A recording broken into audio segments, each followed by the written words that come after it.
oFounder.net web portal का ecosystem web portal में migration होने के बाद oFounder.net वेब पोर्टल का कौन सा फीचर इकोसिस्टम वेब पोर्टल में ऐड किया जाएगा और कौन सा फीचर इकोसिस्टम वेब पोर्टल में ऐड नहीं किया जाएगा, आज के इस वीडियो में हम इसी टॉपिक के ऊपर बात करने वाले हैं।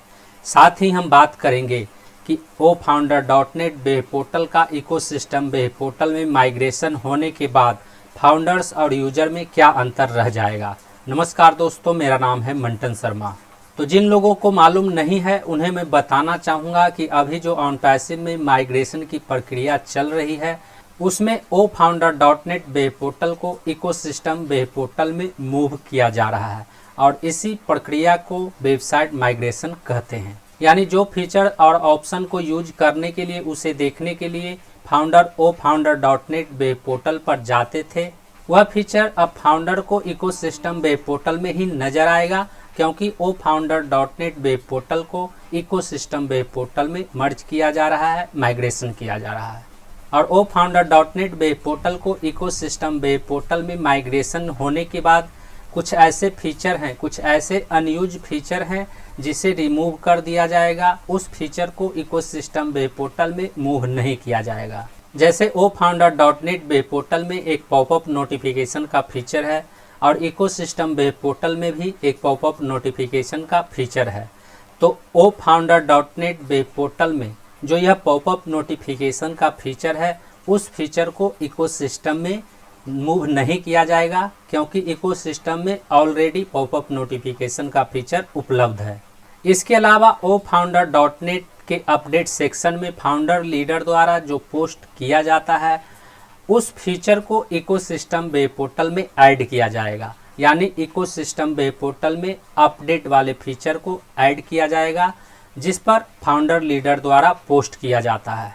यानी oFounder.net में जो अपडेट का फीचर दिखाई देता था वह फीचर अब इकोसिस्टम में ही दिखाई देगा। यानी कुल मिलाकर oFounder.net का वही फीचर इकोसिस्टम वेब पोर्टल में मूव किया जाएगा जो फीचर इकोसिस्टम वेब पोर्टल में नहीं है। और कई ऐसे फीचर oFounder.net में था जिसका कोई यूज नहीं था, उस फीचर को इकोसिस्टम वेब पोर्टल में मूव नहीं किया जाएगा।